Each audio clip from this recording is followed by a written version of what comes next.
I'm continuing from where I left yesterday. A couple of questions I have received, particularly about whether it is IRINA or IRINA. I will come to that question later.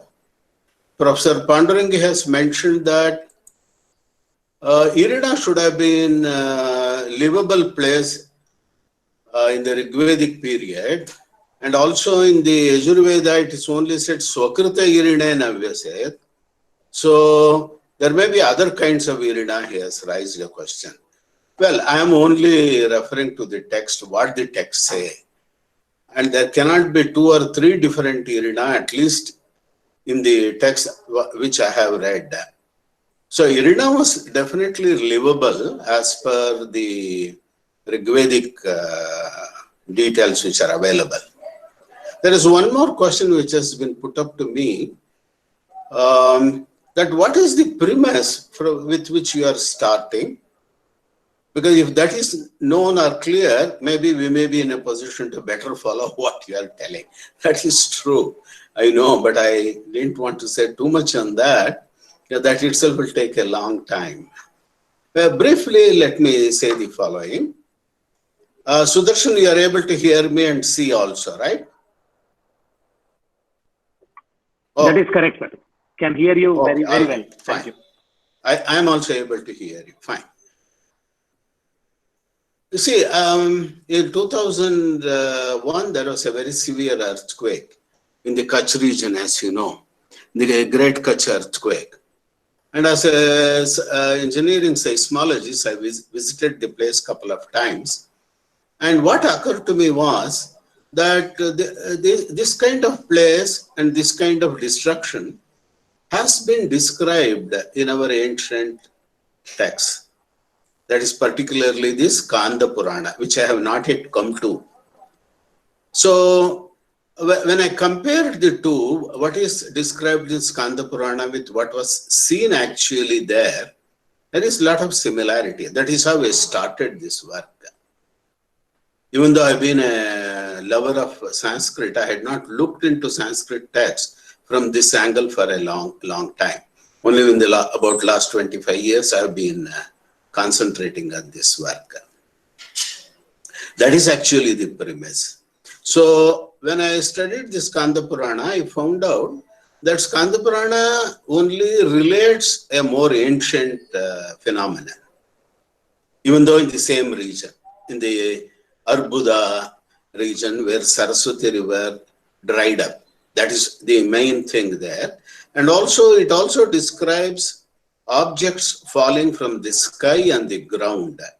It calls them Rakshasas, that doesn't matter. But it says that they made hole in the ground, went down, and so on and so forth. Very colorful descriptions. And we know that Skanda Purana was a later text, written perhaps before the 9th century AD, maybe around 500 to 900 AD or so. And during that time, we don't have reference to so many of such activities, spectacular activities. And also the river Saraswati drying up so late. Hence, I had to look into the Vedic text, and that is how I came to IRINA. Because IRINA has a connection with Rana of Kutch, whereas Puranas don't refer to the word IRINA. Mahabharata and Ramayana mention, but the other Puranas don't mention to the extent I have seen. But they all mention about Ushara, they mention about Arbuda, they mention about Saraswati, Sagara, Sangama. But that means it is the same region they are also referring to. Of course, you have the great interest in Dwaraka. Dwaraka is also located somewhere in that region. And hence, all this makes sense if at all we can understand or we can cogently see what is the link from one text to the other. Even though chronology may be very difficult, at least some kind of a cultural relationship can be understood. That is the premise with which I have started. Okay, now let me go back to where I left yesterday. I was mentioning that the Yajurvedic people, they were asked not to live in IRINA, and they went away towards Kurukshetra also because they emigrated. Which group emigrated, I have no idea. Whether the whole of the group emigrated, that also I don't know. And we know that the Vedic people had occupied a large region, not just this region, right from Afghanistan up to Saraswati River or even a little bit beyond. Particularly Kurukshetra was also a region, but that was occupied perhaps a little bit later. I don't know the details. I'm only surmising. Now, from what we have seen so far and what I presented yesterday, Nairitya is the word which came into our text at a later date, whereas originally it was Niriti. The direction of Niriti became Nairitya. So Nairitya is southwest.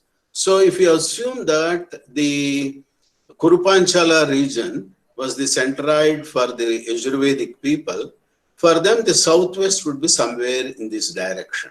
This is the direction. And that fits into what we have seen so far. But in the Rigvedic Yait Mandala, that is the Kandva Mandala, the Gaura were coming for drinking water, and perhaps it was inhabited, at least part of it. And there is one more thing that I want to clarify. I am not claiming that the Vedic Irina is the present day Rana of Kutch. Let us be very clear. The word Irina may be used to refer to a region which was adjoining a particular place. And Rana of Kutch may also have originated from the original Vedic word Irina as a region, that's all. It is like telling Gangayam Goshaha. Not that the village is right on the center of Ganga river, but we refer to that like that, in that sense. So it is a contiguous relationship which we are trying to establish. Now, in this scenario, also I have covered about Gaura, I said yesterday, and Irina, and what are the other things which you will have to consider, we have to see that. I referred to Alexander's campaign in Sindh already, and a map has been prepared by others, and I have only added a few things into this here. There are people who say that in Alexander's time, the seashore was here. That means Irene was navigable. All this part was navigable. That is the description we have seen. So the sea coast should have been here. So for the people who are living here, even around 500 BC or 400 BC, the South Sea would have been this. The Southern Sea would have been this. Not the Southern Sea near Sri Lanka or whatever, but this would have been the Southern Sea. So there are several gulfs here, and these gulfs could have been treated as sea, and these are islands actually.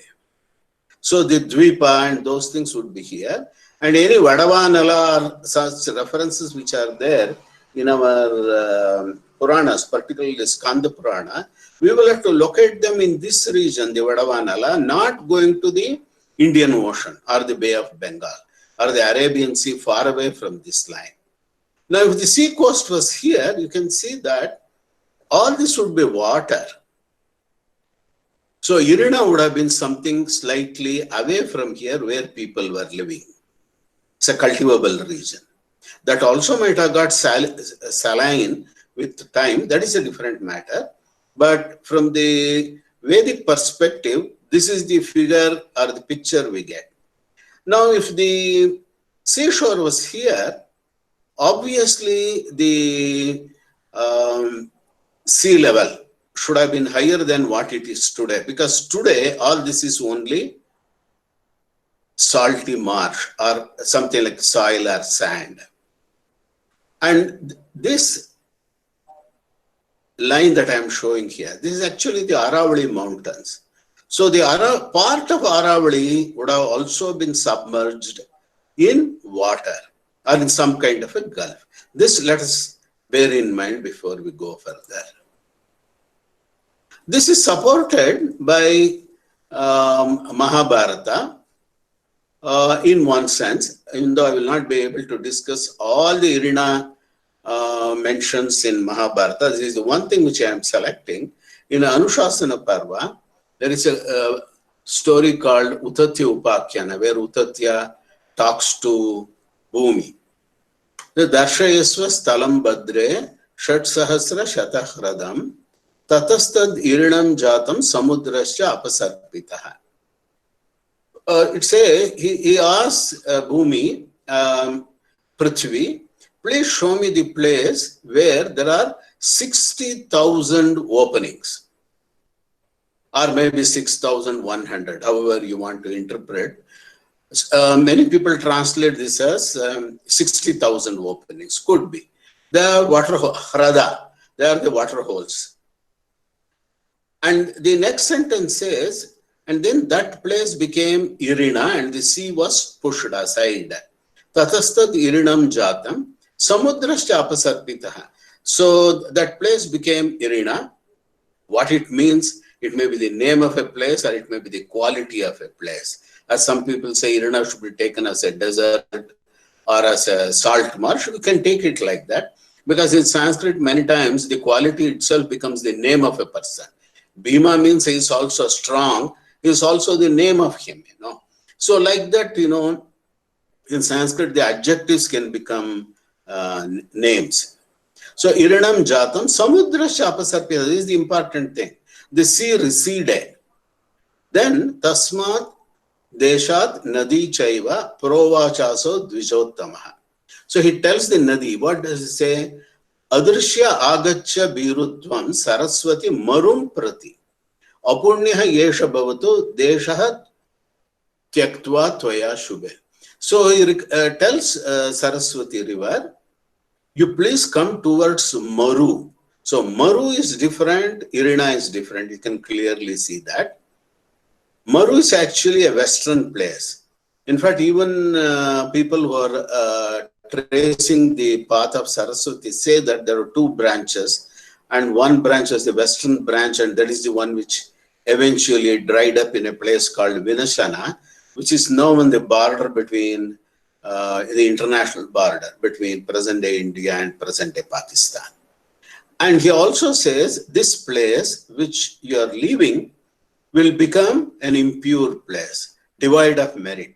This is very similar to what in the Yajurveda the dictum is, that the Ahitagnis have to leave the place where Irina and go away. So this is a reference which supports what we have seen so far. But to dating these things is difficult. I will not go into that. So please don't worry about the dating. As I said, there are two kinds of history which is possible in the Indian context. One which is dateable. The other one which is not dateable, but it's still history. Because we get a connection between the various episodes or actions in a particular way, which are believable or which are realistic. That means they were all possible and there is a high probability that they have occurred. That is how we can see that. So as per at least the Anushasana Parvan, which is supposed to be a later intrusion into the epic itself, the sea recession was co-terminus with the migration of river Saraswati relatively westwards towards the desert. Let us bear this in mind. Now, Ramayana also has one statement about Irina.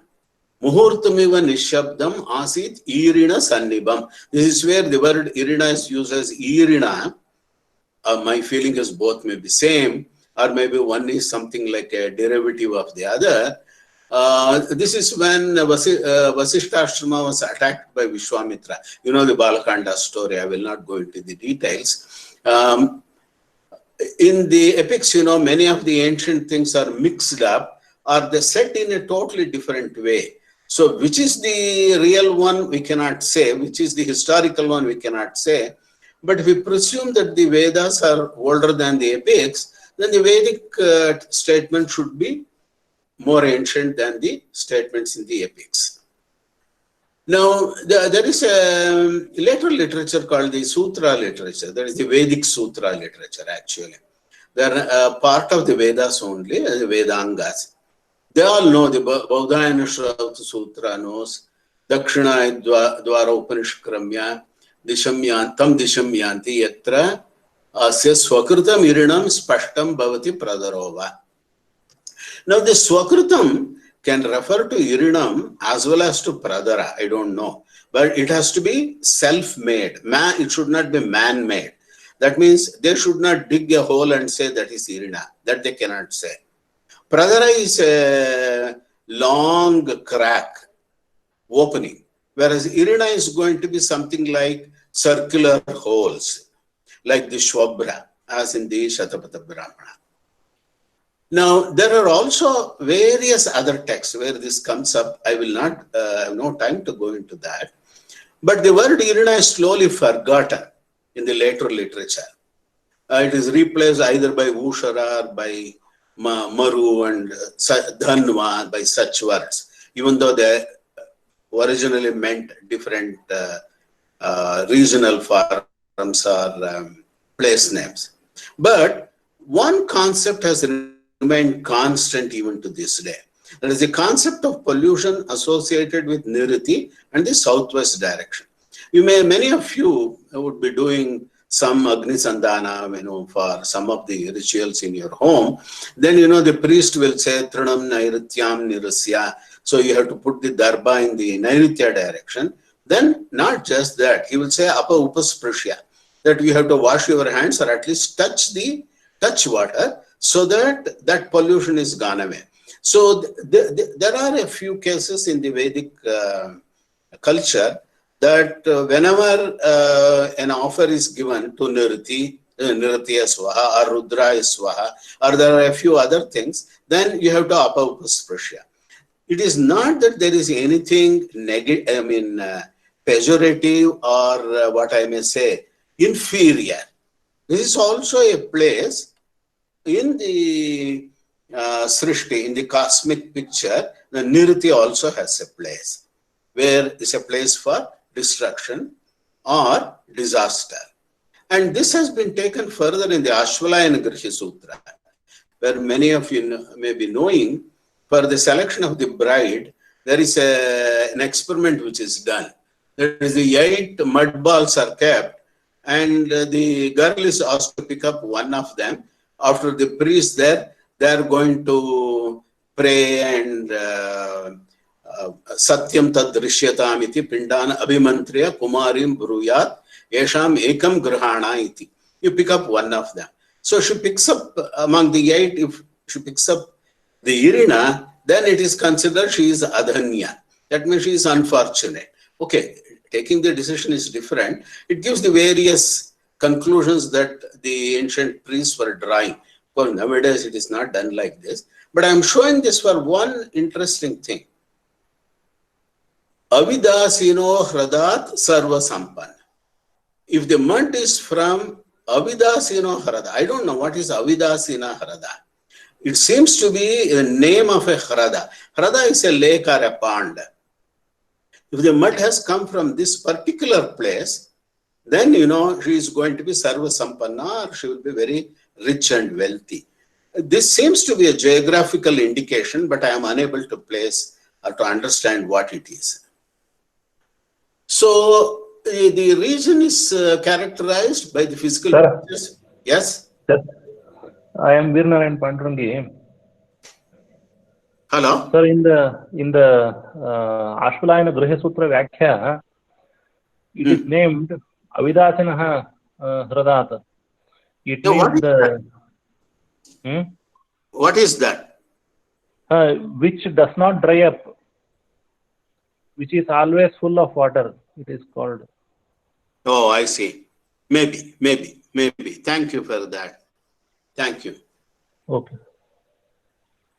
In the Vyakhyana, it was simply mentioned from that name. I didn't show the Vyakhyana, but maybe what you say may be true. So a region or place is characterized by the physical features, flora and fauna.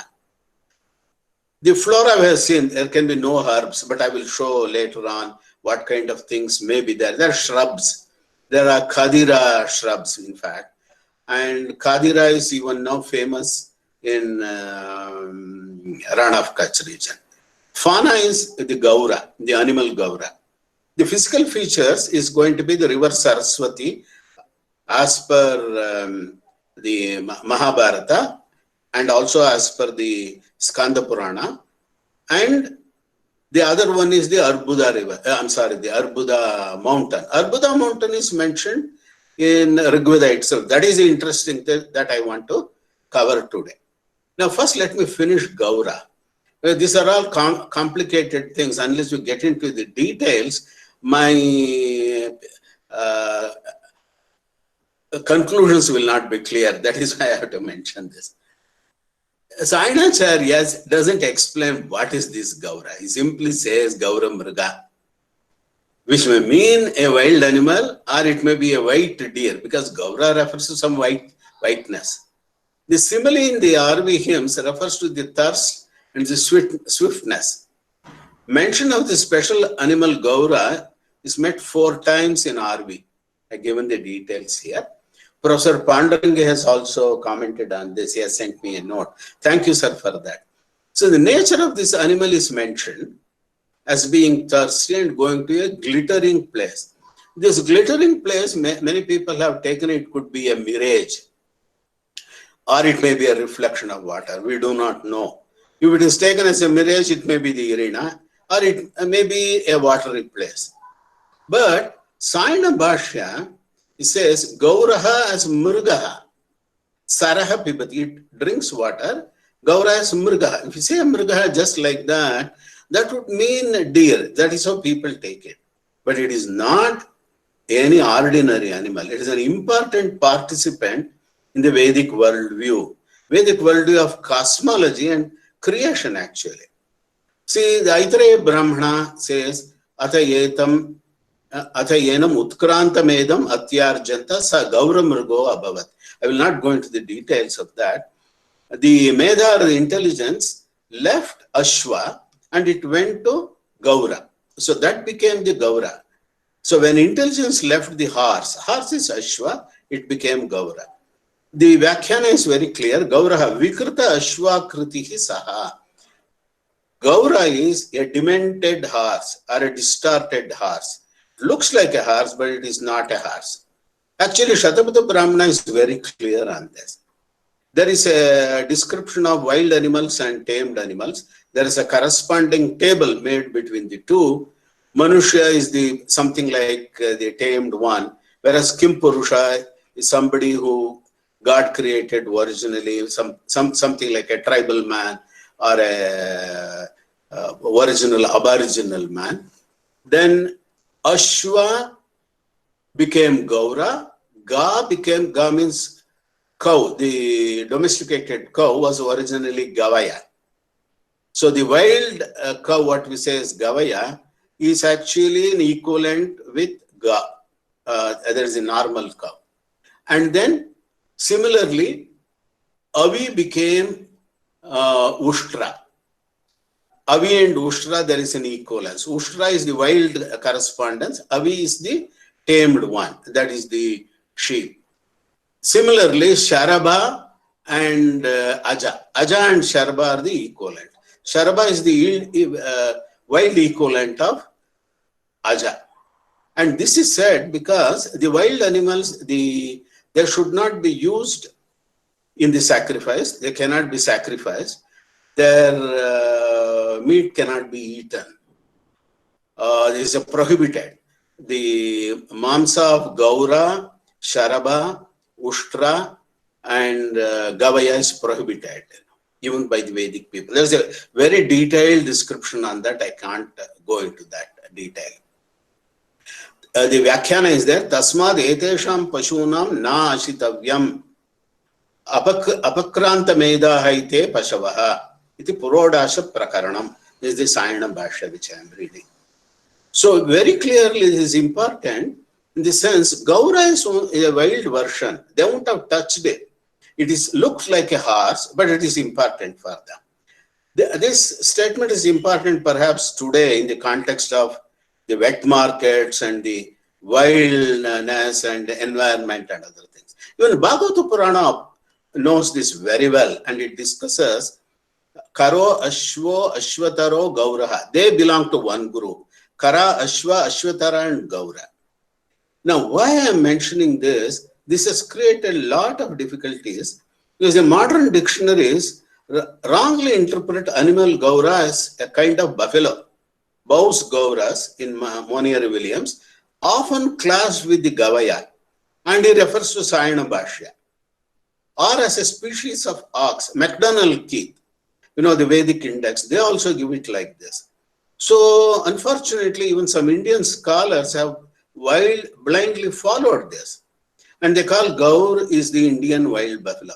Okay, as a Rudipada nowadays, Gaur is used, maybe in the last 100 years. You can't avoid it. But you cannot say that the Vedic Gaura is this one and it is no more found in the northwestern region of India, and the wild buffalo has gone to Himalayas and things like that. That's all absurd. Actually, Gaura is this. It is the wild ass which still inhabits the Rann of Kutch region. This is the Rann of Kutch. This is the shrubs, and this is the something like a wild region. And the Gaura, they are whitish. They all have their belly white.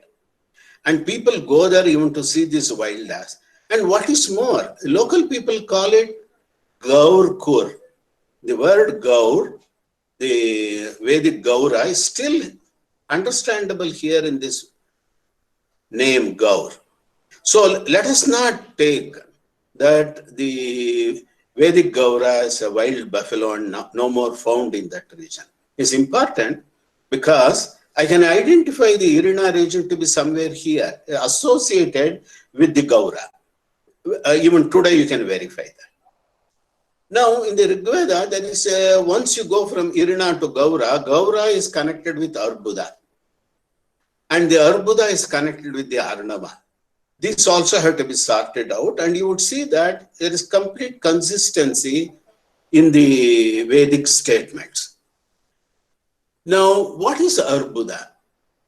Arbuda appears 7 times. If you take ordinary modern Sanskrit, Arbuda would be something like a mountain connected with Arbudaranya.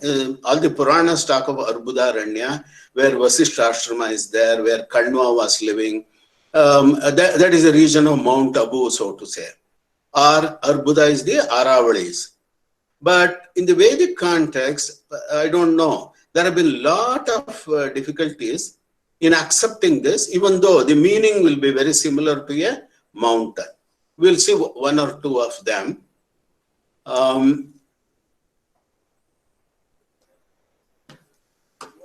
The first one is in the first mandala itself. Mahantam Chidarbudam Nihkramihi. Where Indra is said to have trod the mighty Arbuda under his foot, is again referring to Indra only. Like yesterday we saw Indra use his Vajra to cut the Vishwarupa, the son of Twashtra. He trod the Arbuda under his foot. Now if you take Arbuda as an Asura, I can't do anything. This hymn is a sequence of lauds to Indra praising him for his heroic acts. The conspicuous act of Indra hitting a mountain called Arbuda cannot be overlooked. Because in the next one, it says that it refers to a mountain as a Parvata. It says, Tvam tamindram parvatam na bojase. I will not go into all the detailed translation. Says, you bend as it were even that famed mountain. Bending. You remember this because later on we will see modern geologists also say the Arbuda mountain is bent. We will come to that later. Now, yesterday we already saw about Twashtar's son Vishwarupa having 3 heads. But Rigveda is in the second mandala. The second mandala is important because second mandala is considered to be the oldest, the most ancient among the Rigvedic family mandalas by some people. Not going to the controversies about it. In any case, second mandala is quite old, it's quite ancient. There it says, Twashtar's son Vishwarupa was given to Trita. What is meant by given to Trita? This is the literal translation which is there. The language seems to be very peculiar or very picturesque. And this is followed by a statement of suppressing Arbuda and creating a Vala. I will show you the text. I mean, there are pundits here who may be able to interpret it in various ways, but if you go by a naturalistic interpretation, this is what we get. The translation of Griffith is what I showed. But Sayanacharya takes Parvata as mountain in some place, but he takes it as clouds in some other places. My feeling is it is not necessary. Parvata can be taken as mountains in a large number of places, or depending on the context, if necessary, in some place, figuratively, it may refer to a cloud. Now, the first one is Asmabhyam Twashtram Vishwarupam Arandayaha Sakhyasya Trita. It was given to the friendship of Trita. And what does Sayanacharya say here? He also says, Indraha Twashtram Avadi Ityayam Arthaha Taitiriyake Vishwarupo Vai Twashtraha Ityatra Mahata Prabandena Prapanchita. In other words, he also takes it as a reference to the killing of Vishwarupa or the hitting of Vishwarupa. It is not a physical killing. We should not take it like that. Even though in the Puranas there is the Asura or the Rakshasa was killed. It is a celestial phenomenon or a cosmological phenomenon where cosmic forces interact and some destruction takes place. What is being given to Trita? We have seen that Yajurveda says he had 3 heads very clearly. In other words, he might have been one originally, and then he became a Dvita, and then he became a Trita. Actually, there are Vedic legends where it says originally it was Ekata, then Dvita, then Trita. So all these are correlated in a particular fashion, depending on the words, because this has developed over centuries, over hundreds of years, or even 1,000 years, because the Vedic culture itself, if we can't see a depth, a chronological depth, we will telescope everything and take everything in one go. That will not give the right meaning at all. If you say that the Vedic texts are spread over, say, 2,000 years, then, we can find what may be the evolution, how the legends have changed or evolved, and what may be the more ancient, what may be the realistic, what may be the less realistic. Then in the next mantra here itself, it says, that is 2:11:20, Indra is said to have cast down Arbuda.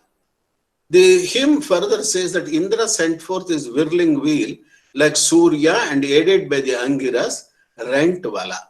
Rent Vala, Vala again, could be the name of a person, or it could be Vala. Vala is like a well. Valaya comes out of this Vala. It may be a circular opening. And we will see that what Sayanacharya has to say. He says, take this Arbudam as Ambuni Dadati iti Arbudo Megaha. Anuswarasya Refa Chandasaha. He says, that is the explanation he gives, because Ambuni Dadati could have become Ambudaha. But he says, no, it is Chandasa, and hence it becomes Arbuda. Yadva Nama Etat. Otherwise, you take it as a name. Arbudakyam Asuram Niastaha. So you take it as Arbuda as a Asura. He was hit by. Not killed, he was hit. That is what he says. Now, if you take it as in the Puranas, Arbuda is a mountain, you get very good meaning out of it. And later on, in the same mandala, second mandala, Indra cast down headlong Arbuda and slew him. Once again, the same thing comes up with Navatincha Bahun, with large number of Ekona Shatam Bahun, 99 hands. He killed, it says, I don't know what it means, it should be a figurative representation. I'll take a minute to explain my further premise. how I look at these things. It is again traditional in the Nirukta. Yaskacharya says there are many mantras in the Rig Veda which can be interpreted in three ways. One is the Adidaivika, the second is the Adiyajna, the third is the Adhyatma. He gives an example also of Soma. Soma in the Adhyatma meaning is Manas, the mind. Soma in the Adidaivika meaning is moon. This is the Chandra, whom we see in the sky. Soma in the Adi Yajna meaning is the herb, which in the Soma Yaga they crush and make Soma Rasa, and Soma Pana is done. So we should not say that whenever there is a Soma or a Soma Pana, or when the Devas did Soma Pana, it doesn't mean that they had a drink. It may be referring only to full moon, because it is there are so many statements in the Vedas where it says when it is the moon is full, Devas come to drink him, and so on and so forth. They are all kind of eclipse imageries, and these statements or these ideas are actually the foundation of Vedic astronomy, or what you may call Hindu astronomy, which developed in various directions and of course became mathematical eventually. Originally it was observational. But anyway, I will not go into that. But once again, it is the same Arbuda which is mentioned here. Now further references are again in the later book, that is in the 8th book, where Irina, Gaura, we have already seen the Kanva Mandala. There it says Indra driving out cattle of Mrigaya and Arbuda from the mountain. Where Arbuda could be the name, that is what Sayanacharya interprets, is a cattle of Mrigaya, a person, and Arbuda, another person, which was pushed out of the mountain by Indra. And this was an ancient act, he says. But Arbuda can also be a mountain. It is connected with the mountain in any way. Or it may be the name of that mountain by that time. It's very hard to say, because these poems are inspired poetries, and one definition of poetry is that which cannot be translated into another language. So you have to enjoy it in the same language. So unless you go to their level, they have become a mantra drashta. We cannot understand it fully, but we can only get some kind of Adidaivika interpretation. Adidaiva, as I said, it is Devi Bhavam. So that is going to be what is in the sky, in the celestial. It is not the later gods. It became the gods at a later time. I would call it deities instead of gods. So in the 8th mandala also, Nirbudasya Vishtapam Varshmanam Bratistiram Krishe Tadindra Paumsyam. So I've already explained it. Driving out cattle and having brought down the height of the lofty Arbuda. He says a height of Arbuda is brought down. You can see that this correlates with what was said in the 2nd mandala already. And you can bring down the height of a particular thing only if it is tall and if it is a mountain. Was it tall? It says the next mantra. Arbuda was pierced with snow or frost. Aurnavabam Mahishon Himena Avindya Darbudam. Or you can see if there has to be frost or Hima, it has to be a mountain only. And in fact, Mount Abu, once in about 10 years or 12 years, gets frost even now or some kind of snow. So we see that Arbuda and Irina are connected in the 8th mandala. While hitting Arbuda was already an ancient episode, Irina was still frequented, as Professor Pandarangi pointed out, by the wild animal Gaura. Now it is logical to infer original Vedic Irina should have been close to Aravalis on the northeastern coast of Ran of Kutch when it was still a navigable sea. So please don't mistake that I'm telling the present day Ran of Kutch is the ancient Irina. I'm not telling that. Okay, it comes in the 10th mandala also, and where it is connected with Arnava. And Griffith, even Sayanacharya takes Arbuda as a watery monster, as a asura in the sea. But if you take Arbuda as a mountain which is in the sea, that is sufficient. at least it would indicate Arbuda was a mountain close to the sea. This is the physical picture is what I'm telling. Now, if this is what is happening, the act of Indra was to bring down the height of a peak. Shorn of metaphors, it would be interpreted as a spectacular natural event which over time led to a chain of disastrous consequences. The geographical constraints dictated by modern investigation about Saraswati match with the Rigvedic description of the decrease in the height of Arbuda as a topographical change. So the words we had to use, a modern word, that's all. When this might have happened, all those things are there, and over centuries, slowly the river Saraswati got dried up. And the Vishwarupa given to Trita and Rigveda is a more picturesque way of telling the personified celestial object got divided into three parts. In other words, it would be a comet which split into 2 and 3 parts. And that may be the representation of the Harappan seal, which shows 3 animals with 3 heads, but I don't know. This is a speculation. Now, some ancient period of time, some group of Vedic community emigrated out of the fertile region between Aravalis and the nearby sea. They were living in a fertile region, no doubt. And the memories were carried further as the population moved in the northeastern direction, probably towards Kurukshetra. Because you know that Yajurvedic text, particularly the Ekagni Kanda, has connection with Salva, a country called Salva. In one of the Grihya performance, the Simanton Naina, there is a song that the ladies are supposed to sing, that Asmakam Salvo Raja, Brahmananam Somo Raja.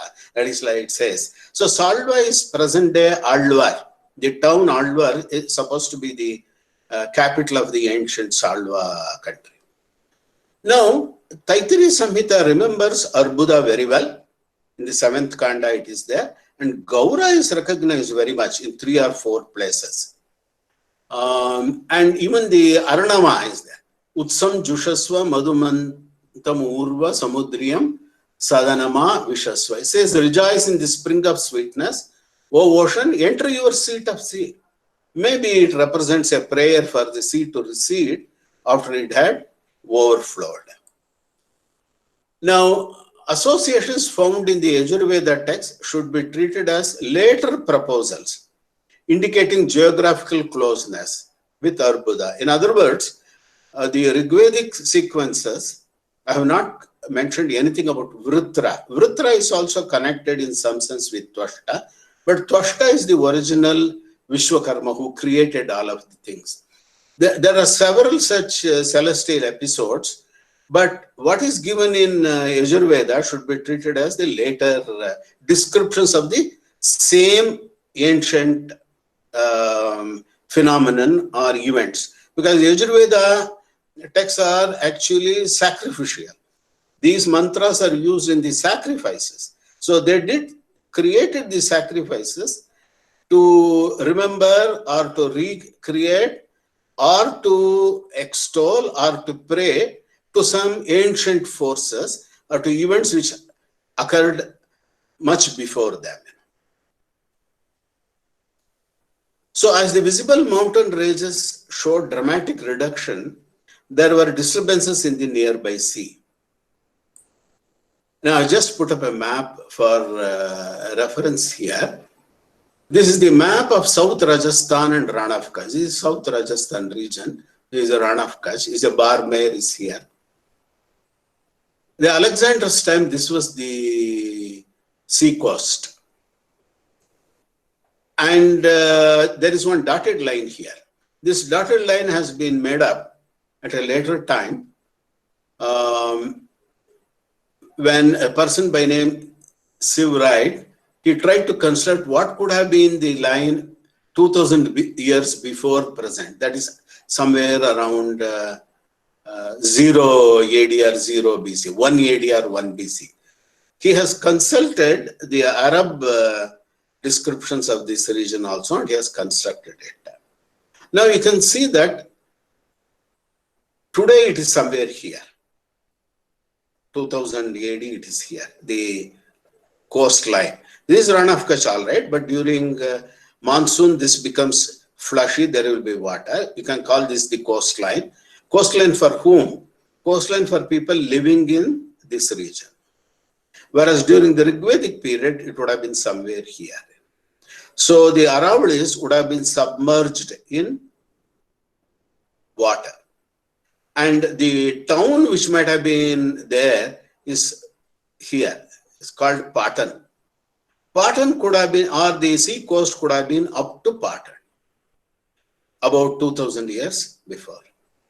It is estimated the sea level should have been 4 to 6 meters above the present day sea level. You remember after the recent tsunami, the sea coast near Madras, that is Mahabalipuram, it opened out and there are some ancient temples which were submerged in the Bay of Bengal came to light. That means originally the sea coast there was far away, at least 2 kilometers west of the sea coast, or the present day sea coast. And that means the sea receded after the tsunami. So such sea recessions and sea invasions are quite common, but they happen maybe perhaps once in 500 years or 1000 years or so. Now there is another map which I have put up here, which shows the most probable Saraswati River, the ancient Rigvedic Saraswati River, how it was flowing. These dots are all the Harappan villages and settlements, perhaps on the floodplains.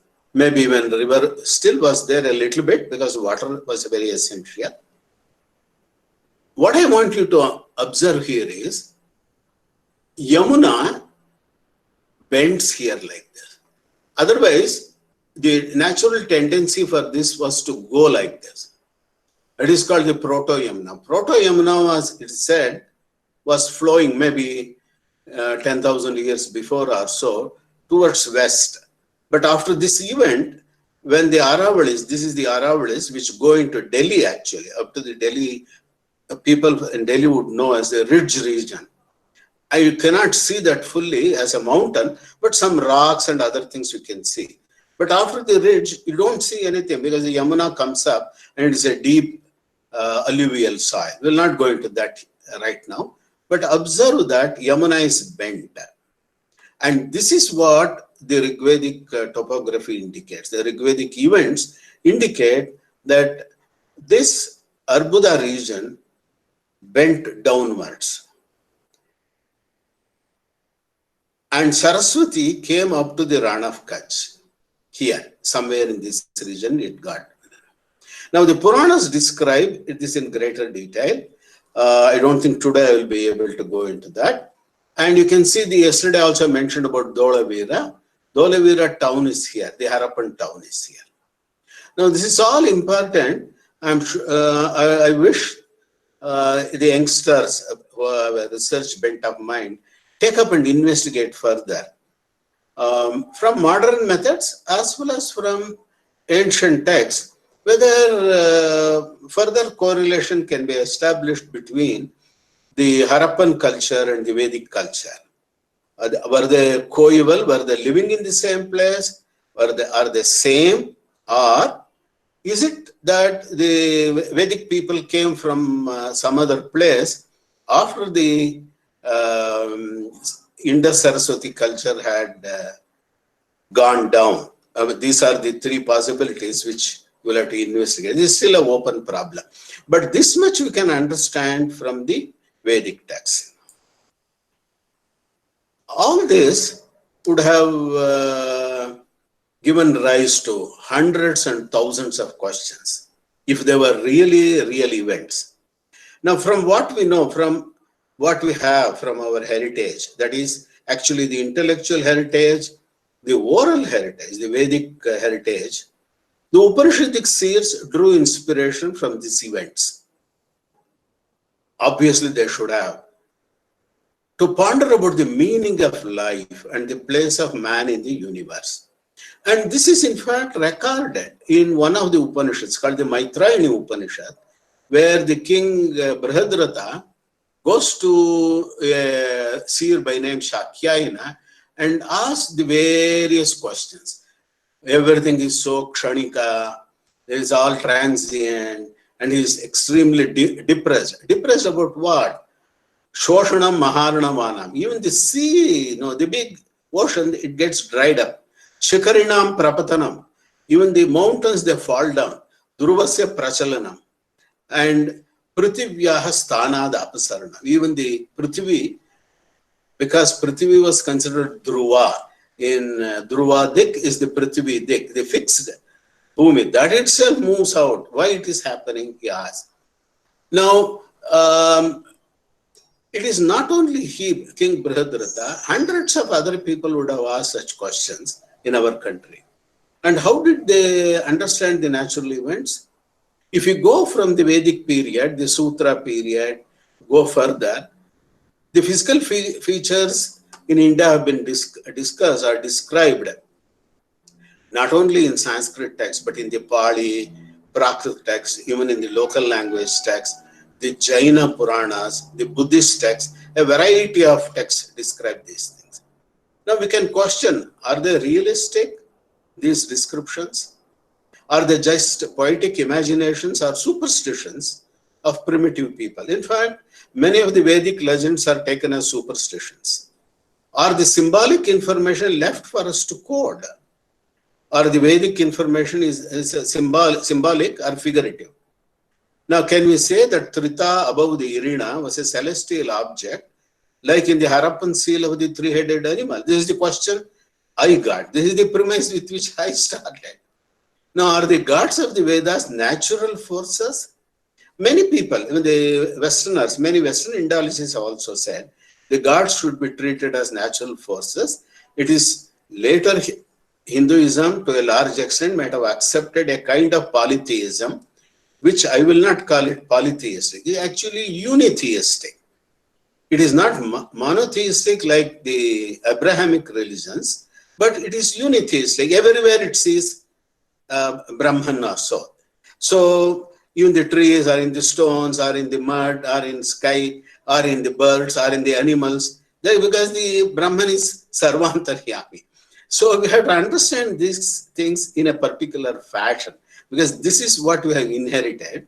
So we can question still, because as intellectuals, if these were natural forces, were they causes which were personified? Like Indra was some powerful, like Vishnu or Rudra at a later date. Indra was the original god, just a name for a particular strong force.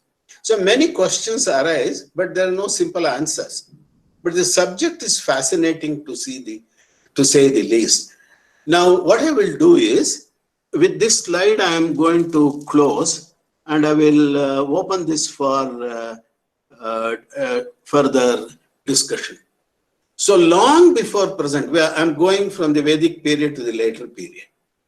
Long before present, over the millennia, so imagine about 3,000 years.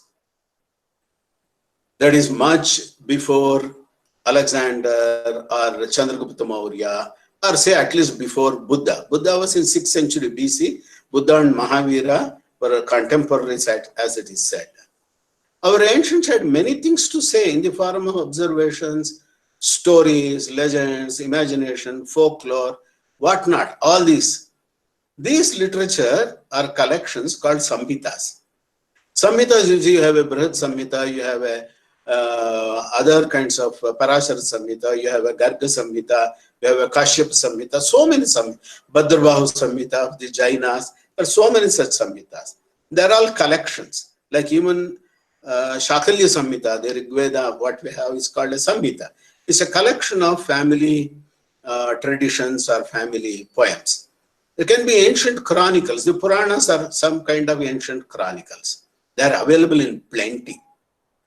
These may be influenced by doctrinal reasons. That means the Shaiva Puranas, Vaishnava Puranas, like that. Somebody may take associate that Rudra is the higher god, or Vishnu is the higher god, or Shakti is the higher goddess, like that, or maybe intellectual.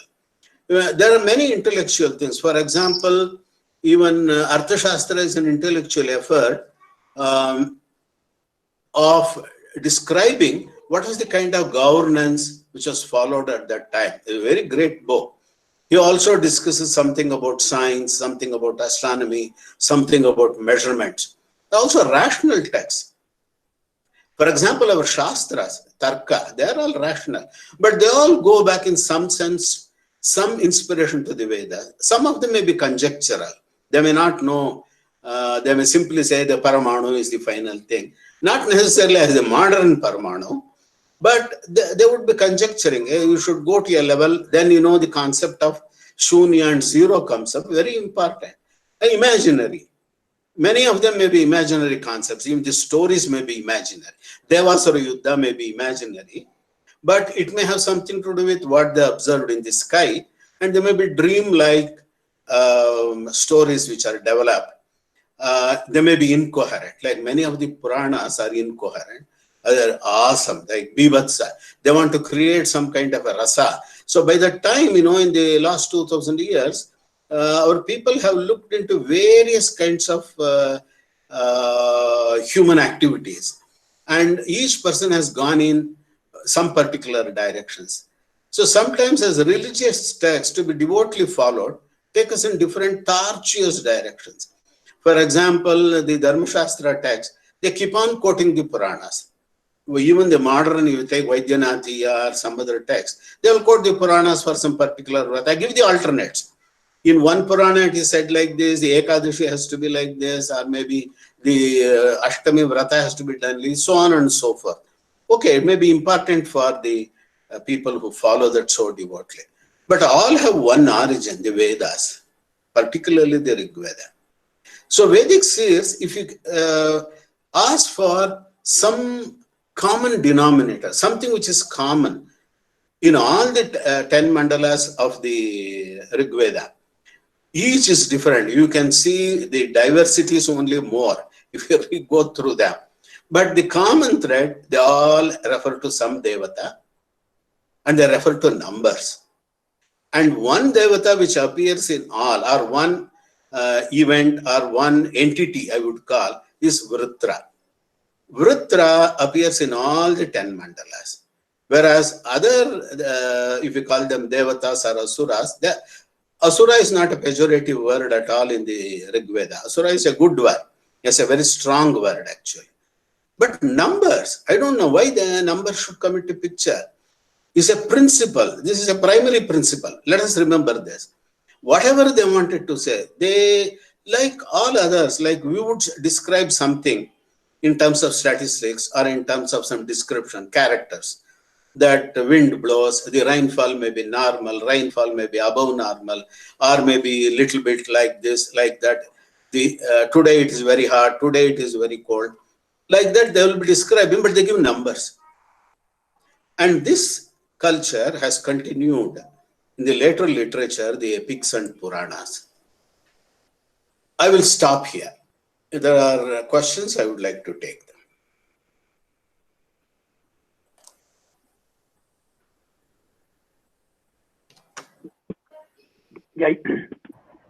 Yeah, this is for the audience. You may, if you wish to ask any question, please unmute your mic and ask.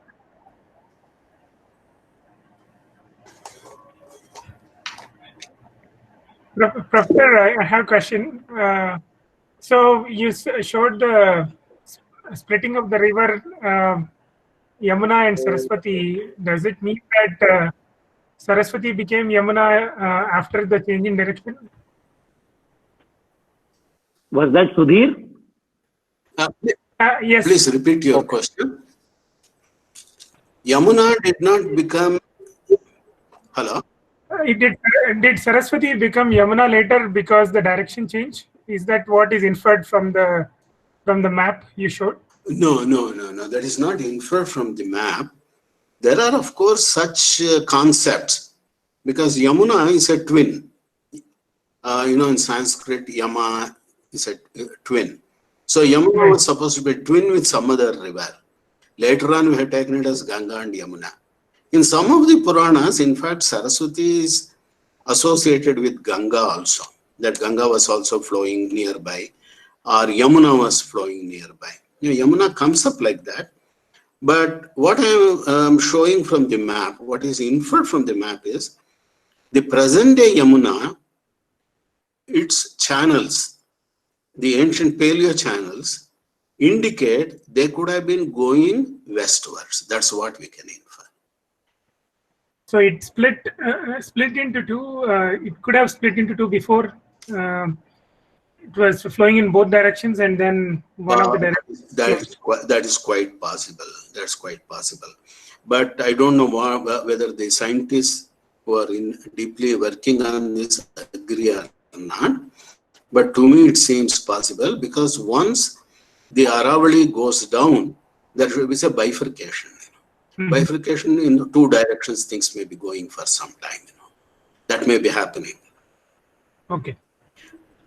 Thanks. Sarangar, I have a question. Hello? This is Ram Subramaniam. Hello. Cholunga, please. I have one query. So you have been repeatedly saying the word Asura is not a pejorative word. I perfectly agree. So in fact, there is a verse which says Nanyartha Shatprakirtitaha Tatsadrishyam Abhavascha Tadanyatvam Tadalpada and so on. But are we able to infer in what sense that Nanya has been used with Asura from the passages that you have been looking into? So even with Vishwarupa, you are citing one passage wherein this Vishwarupa Tvashtra Purohito Devanam Asit.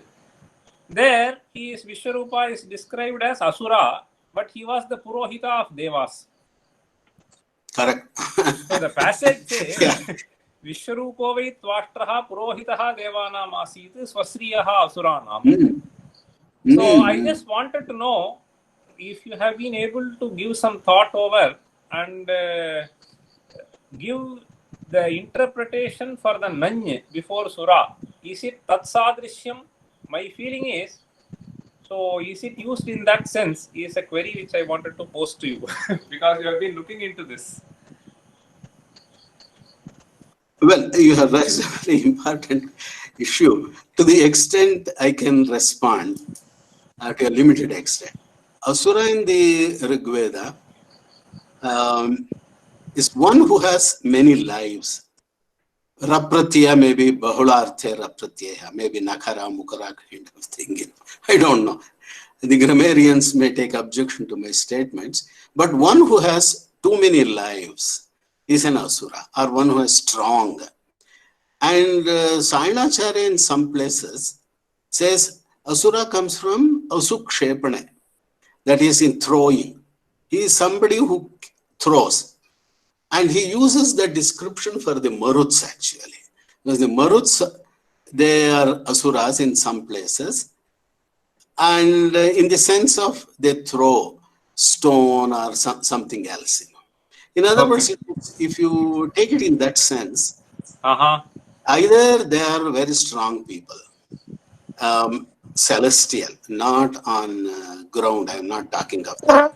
There may be an equivalence between what is seen in the sky and also what is seen in the earth. That is a different matter altogether.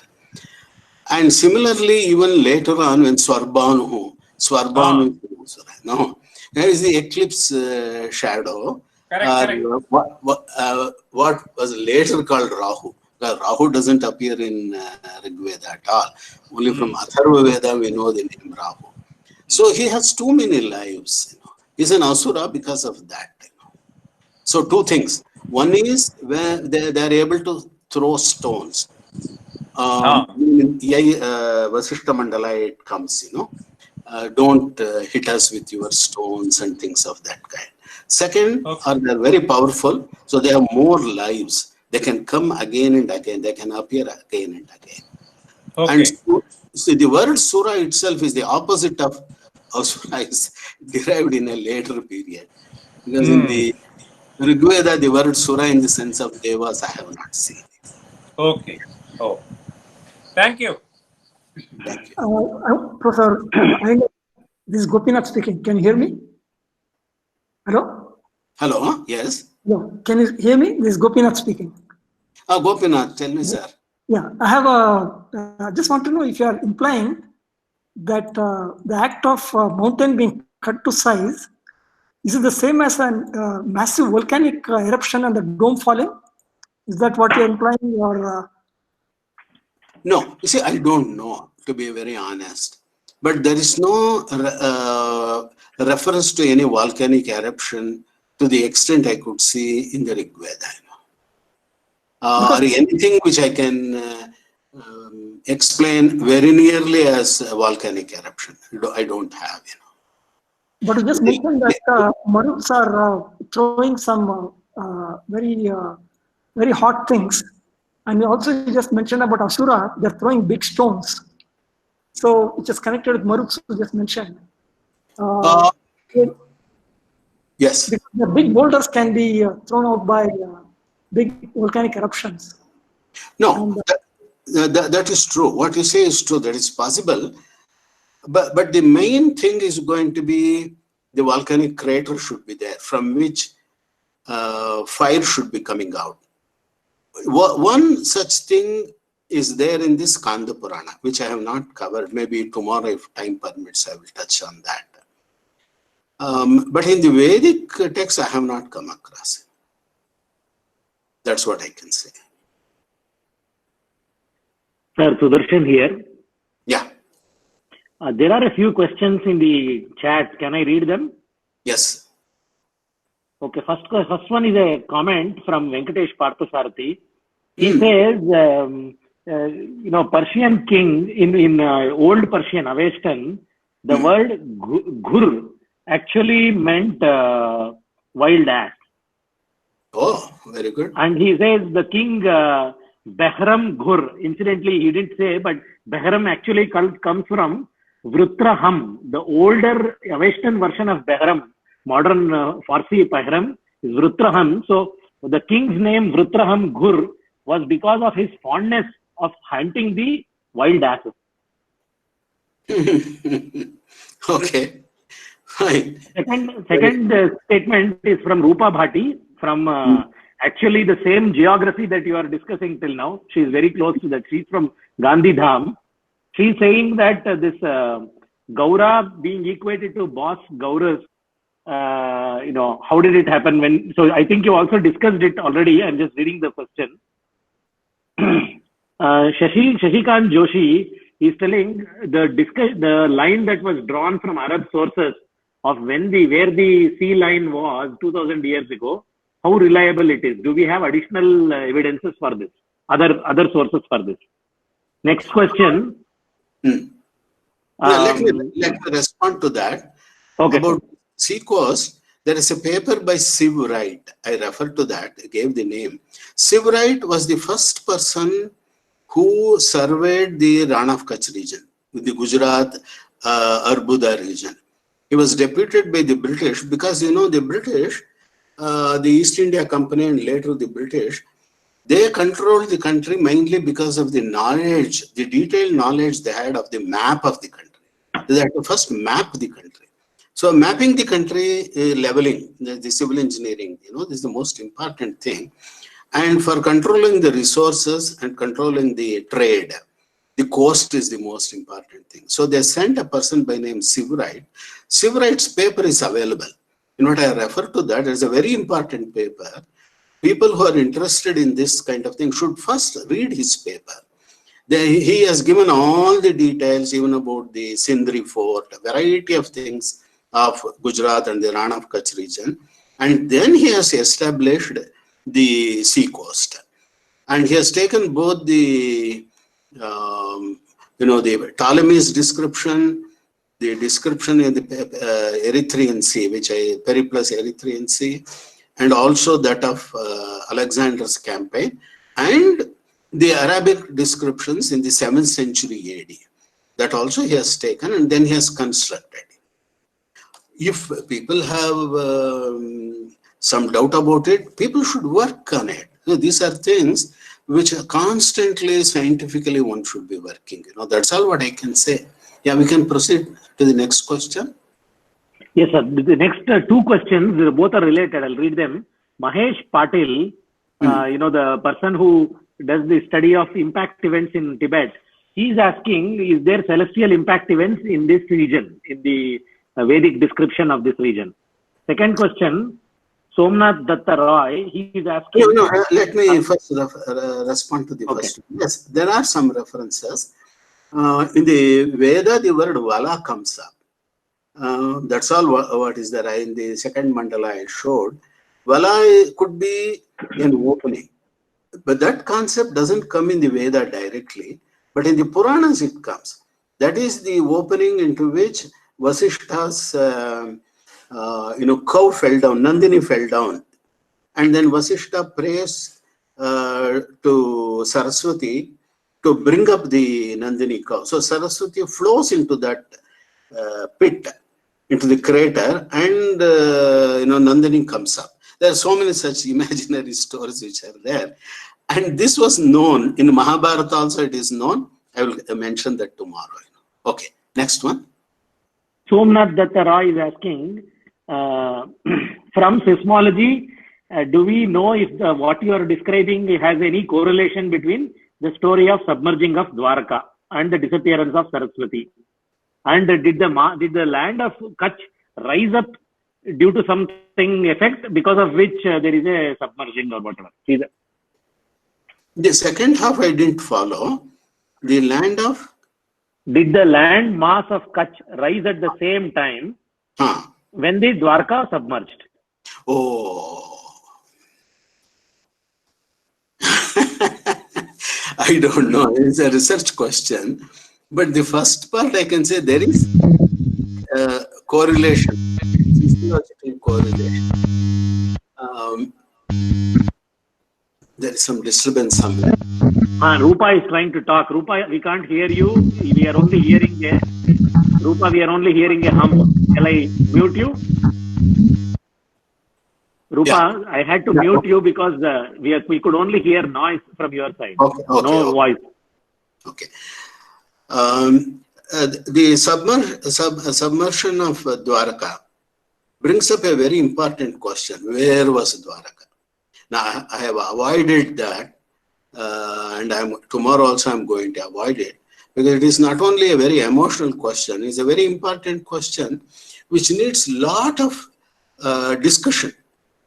We have simply taken Dwarka to be where it is shown in the map today, whereas even our ancient scriptures do not every time say that the Dwarka is in the same place. Time permits, I will tomorrow say a few words on that. Seismologically, paleoseismologically, it is known that there were some earthquakes, paleoseismic events in that region, for which, in fact, Dholavira shows a crack in one of its fort walls. And that is actually a movement you can see due to the fault movement. So somewhere in around 2200, 300 BC, people say there was an earthquake in that region. Later period, of course, there have been plenty, in fact. We have a history of that. Yes, next one. Darshat had a question. Rupa, we can't hear you. We are only hearing noise. Shall I mute you again, Rupa? Sorry. Only noise coming. Hello. Yes. Sir, I had a question. So you mentioned, I think, the two possible reasons about how Irina came into being. One is that it was a habited area and then it became uninhabitable and people left, or it potentially came out of the sea or the sea level receded. So those are two different potential origins, correct? Which one would be more likely? It was originally inhabitable, but later on, due to very special reasons, the Vedas say it is due to celestial reasons. but we have to see it in the right perspective. There could be related with, if at all, strong impact happened, it need not have happened in the same place, because such things happen over a large area. In fact, if there was a meteoritic shower, it is not limited to one particular place, but a large number of places, a region, and that might have made them uninhabitable. The overflowing of the sea and then the recession of the sea, they would have happened over a long time. They are not suddenly together. First, it might have overflowed. That means some tsunamis got generated. And then again, after another 1,000 years, it might have happened again. In fact, Skanda Purana says, for 1,000 years, it was dried. And for another 1,000 years, the sea came up. It gives the Sahasra. So it is very hard to say. We have to go by modern methods to date them, if you are interested in the dates. I can only talk about events as cultural events. Okay. Okay, thank you. Hello, can you hear me now? Yeah. Yes, Hello. Rupa. Yeah. So, few of the inferences that I drew from today's talk was Arbuda is snowy.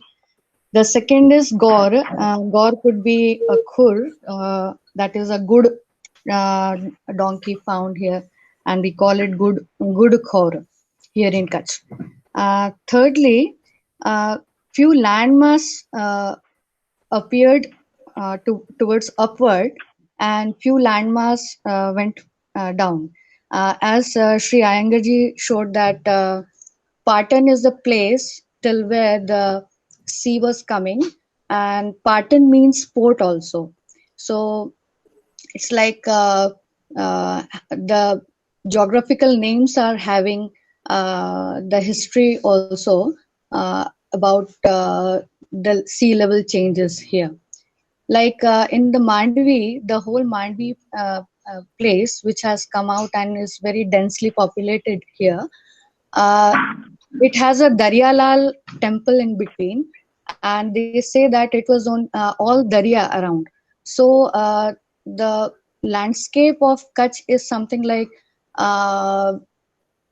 having a very different kind of topology. Sometimes it comes up and sometimes it goes down because of the high tectonic seismic zone. What I understood is I have been reading Rig Veda for quite a long time, now 15 years maybe. But what I found was that we are missing the place names. Now, if we see the Saraswati Indus Valley civilization, and if we want to connect Rig Veda with that, I am unable to connect both things, because if humans were communicating, they were trading, they were creating places, they will be naming the places. So what is happening in Rig Veda is that all the places or geography is based on river. Whatever rivers are found, and in between that river, the habitations are there or something like that. Irina comes as a rescue, like if it is called for the run of Kutch, then this will be the first authentic name which will be eulogized in Rig Veda. Somehow I feel like if it is taken for the dice board, or if it is taken for say desert, ever-changing landforms and landscapes, even Kutch, the creeks, the fissures, everything is changing. As I said, that Mandvi came up. There was only one Daryalal temple in between. Likewise, Patan, which is now having a good altitude from the sea level. We see that the landscape of, or the geography of Kutch, Saurashtra region is highly changing. So maybe because of this changing, the re came in between, and because of that re, that is to move or to go, the name came as Irina. So it is used for desert, it is used for the different landforms, fissures, and something like that. What I draw, the third thing about the Gora, the whole concept, what I'm trying to understand about the Rig Veda and Irina here is it is taking us back to some Paleolithic time, not of these 6,000 to 8,000 BC or something like that. It is talking about snow. It is talking about snow in Arbuda. It is talking about the Gora, which can be the bovine, which I was trying to say. There is a Gora mentioned for Varuna in 10th Mandala 51 Sukta and 6th mantra. It says Agni previous brothers moved along on this job like a cart horse on the path. Out of fear of that, O Varuna, I came far away like a white buffalo. I recoiled from the flying of the bowstring. Gaura na Shnepnor Avijay Jyayaha. So what I draw is that Varuna cannot be used for Varuna cannot use sorry, the Khur cannot be used for Varuna, in fact, in this Okay. I have followed what you are intending to say. So please write scientific. Yeah, scientifically, scientifically, definitely. Then, because this is a great contribution about the Irina. If you're saying this to be a Ran of Kutch, that will be the first name in Rig Veda for any kind of a place. So I'm really enjoying your talk. I'm perfectly fine. But you have raised some issues which are highly debatable, going to the Paleolithic period and Chalcolithic periods. We have to discuss it. After all, what I said yesterday, I'm discussing about the literature. The literature which has been orally transmitted to us, and then going through the text. So there are 100 questions which come up, how it was transmitted, who heard it, and so on and so forth. Okay, you please write and then send your view. Yeah. Okay. Definitely. Sure, sir. Sure, sir. Go to the next one.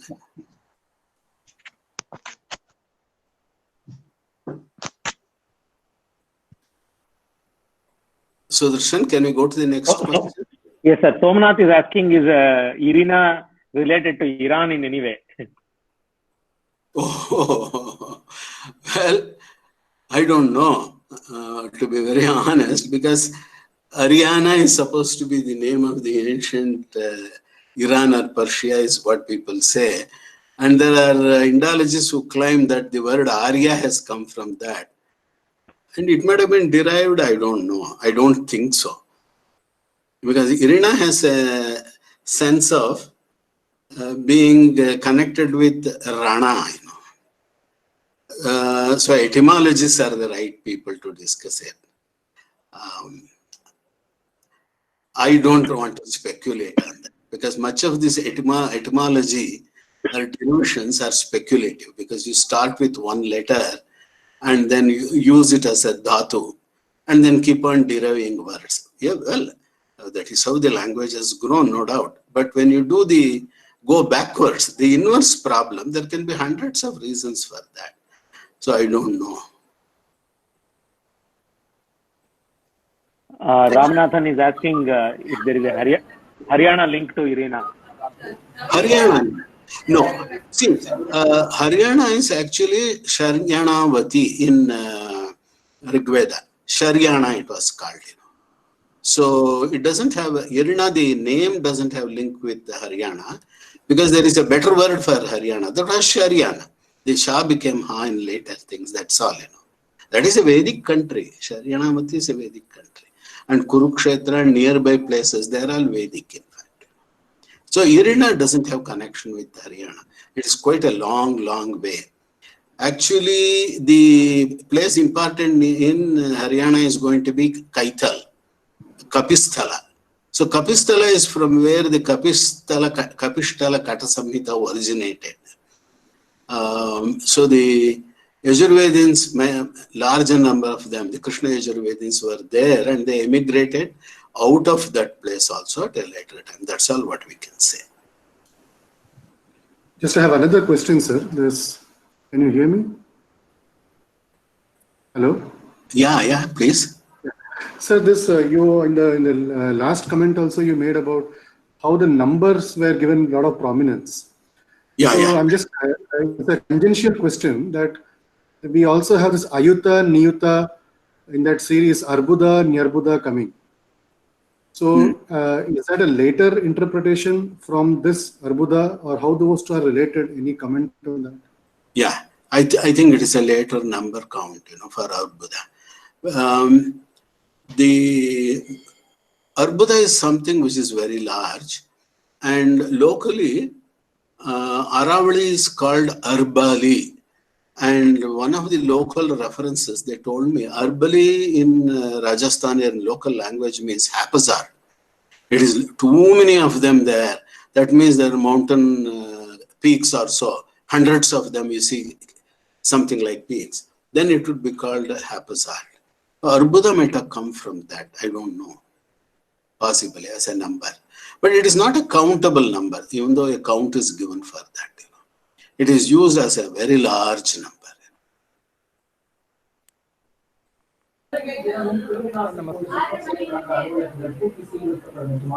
Hello, sir. This is Shankar from Chennai. I have a question. This is again relating to the Vedic gods and the Iranic, and what are the Asura Devas, almost similar combinations they have in the Zen Avastha also. So can you throw some light on what is your expert opinion about these similarities between these two texts or these two scriptures, both from a geography or from historic or whatever perspectives? My present thinking is the central... Shankar, can you please mute yourself? Yeah. Okay. The Vedic region was included Iran also, is my feeling. At least part of Iran, or the present day Iran. Now, the difference between this Ahura and Asura, this might have happened because of doctrinal differences. Like even in India, we have, the Satvika Devatas, the Rajasika Devatas, and both Vishnu and Rudra are mentioned in the Rig Veda and in the Vedic text. But later on, some differences came up and people tried to follow different directions. Like that, it might have happened. And hence, they were also connected with the Vedic people, no doubt. But I don't think, in my present thinking, that they came through Iran into India and things like that. I think they were all together. So it's a question of one being in the border, one being in the central place. That's all the difference. Okay, thank you, sir. Thank you. There is a question from Suresh Kumar. He is asking about the title of the abstract, where we had a quote, Nama Iranyayacha. Oh, Nama Iranyayacha. Why is that? That is the question. Yeah. Okay. So maybe tomorrow I will mention why I added that. The Skanda Purana, is obviously closely connected with so to say, a Shaiva Purana. It says the Kalagni Rudra was near the Arbuda Kshetra, in the Prabhasa Kshetra. And the Prabhasa Kshetra is identified with the Agni, which is coming out, both from the sky as well as from the ground. And the Rudra Sukta is supposed to be, at least indirectly, due to that is what it says. So Irina is there, and hence I thought Irinya refers to a force or a person or to something which happened in Irina. So Nama Iranyayacha would be ideal to say that a destruction which, say, as we know that among the Trimurtis. Rudra stands for destruction. Is the Kala Agni Rudra? Yeah, I would say that. So the Kala Agni Rudra was near Arbuda, near the Saraswati river, is the contention in the Skanda Purana. That is how we added that. If, I hope you have no objection for that. Sir, Pradeep Simha has a sorry. Yes. Pradeep Simha from Hansoge has a question. Yeah. Sir, Bhagavate. Hello. Hello. Heli sir. Bhagavate. Irina शब्दः वर्तते. Bhagavate. इरिणः शब्दः इरिणः इति वर्तते. तत्र व्याख्यानकारः विजयध्वजतीर्थः लावणिकाः उपद्वीपाः इति व्याख्यातवान्. तेन इदानीं ये उपलभ्यमानाः देशाः वर्तन्ते द्वीपाः ते सर्वेपि इरिणशब्दवाच्याः भवन्ति वा इति सन्देहः वर्तते मम. तत्र व्याख्यानात् इदम् अनुसन्धेयं भवति इति मम अभिप्रायः. भागवते वर्तते किम्? इरिणम् इति भागवते वर्तते मूले. भागवते कस्मिन् स्कन्धे? प्रायः 11. 11 स्कन्धे. श्वः वच्मि तत्र श्लोकं कः श्लोकः तत्र कीकटा संस्कृतेरिणम् इति. कीकटा संस्कृतेरिणम् ನೋಡ್ಬೇಕು, ನಾನು ನೋಡಿಲ್ಲ. कीकट असंस्कृत इरिण तस्मिन् देशे वासः न करणीयः इति तेषां आशयः. ಭಾಷಣ ಓದಬೇಕು, ನಾವು ಓದಿಲ್ಲ. ನಾನು ನೋಡ್ತೀನಿ, ದಯವಿಟ್ಟು ಕಳಿಸ್ಕೊಡಿ, ನೋಡ್ತೀನಿ ಏನ್ ಹೇಳ್ತಾ ಇದ್ದಾರೆ. It should be very interesting because some of the dvipas which comes up even in the we mentioned about the Mahabharata, submerged in the sea, they are originally in Irina only, they in the Run of Kutch. Even today we can locate those islands. It's not only the Kadir island, there are several other islands also nearby. So it's quite possible. Sir, next question is from Kaushiki. She is asking, what do you think are the problems of chronological studies based on descriptions of changes in natural landforms in our literary traditions?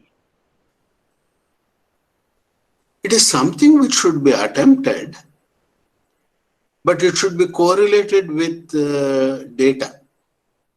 In the literary tradition, of course, some landform changes are mentioned. No doubt it is there. That itself will not give a chronological link, because we know that the literary tradition is only about 2,500 years, leaving aside the oral tradition, I am telling. The written tradition is about 2,000 years. So in 2,000 years, we have a lot of data. Based on literary itself, we cannot decide that. I mean, oral traditions also, sir. Yeah, I mean, including all these, I mean, Vedic, Smriti, Shruti, all traditions. Just now, I mean, the description of Irina itself in so many sources. Yeah. Yeah. I mean, what is the problem? What do you think are the problems in, many chronological studies based on the changing landforms? Yeah. Yeah, chronologically, relative chronology is possible. If you're looking for absolute chronology, it won't be possible. That's what I meant. Relatively, we can say that one after another, what might have happened. But you want to put a date, it becomes a problem. That's what I meant. I hope I am clarified.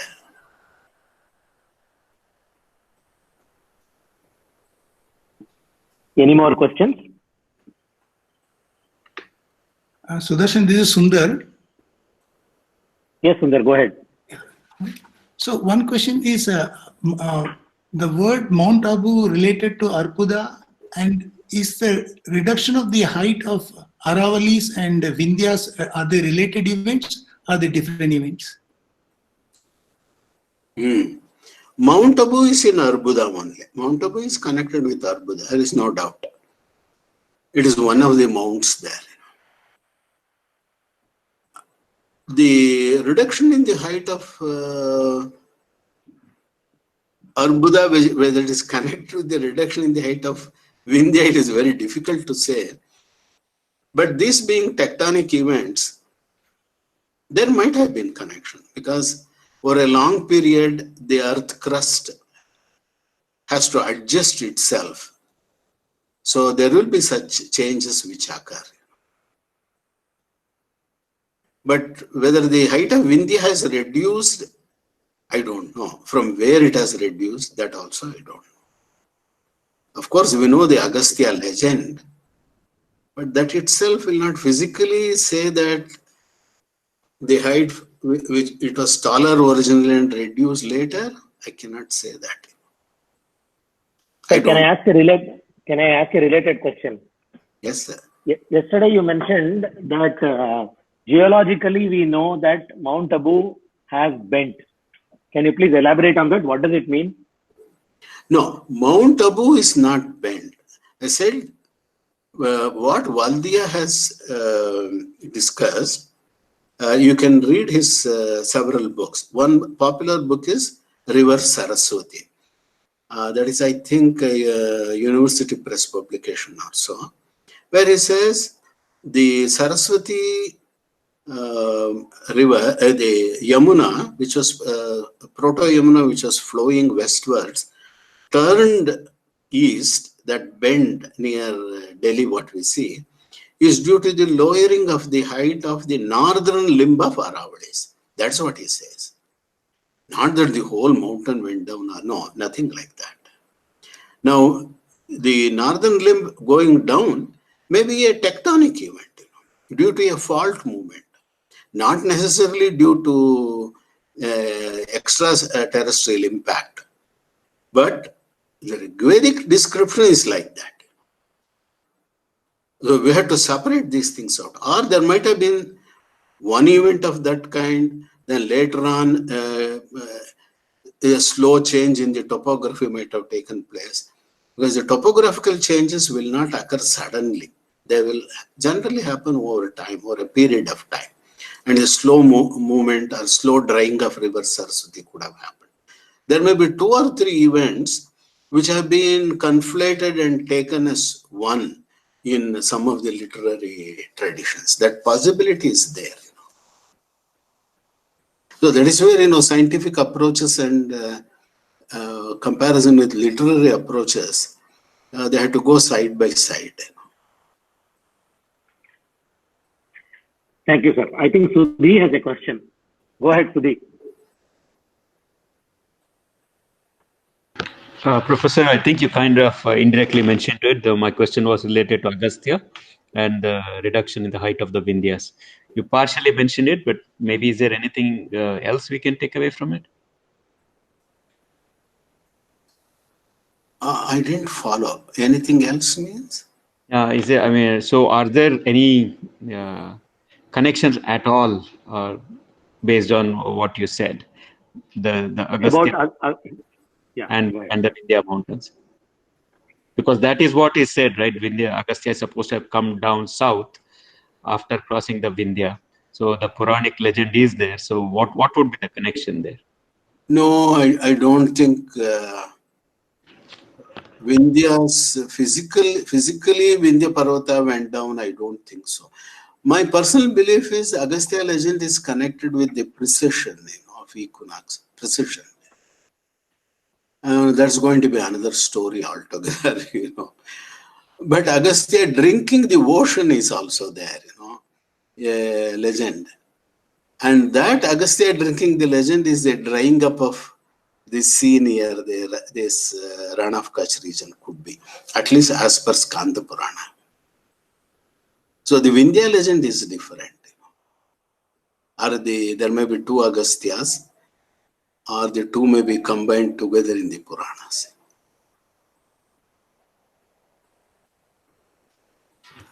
Okay, sir. Thank you. Sir,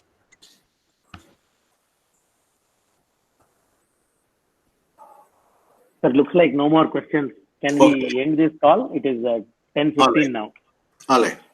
Thank you so much. We meet tomorrow. Thank you. Bye. Thank you, sir. Thank you, sir. Thank you so much.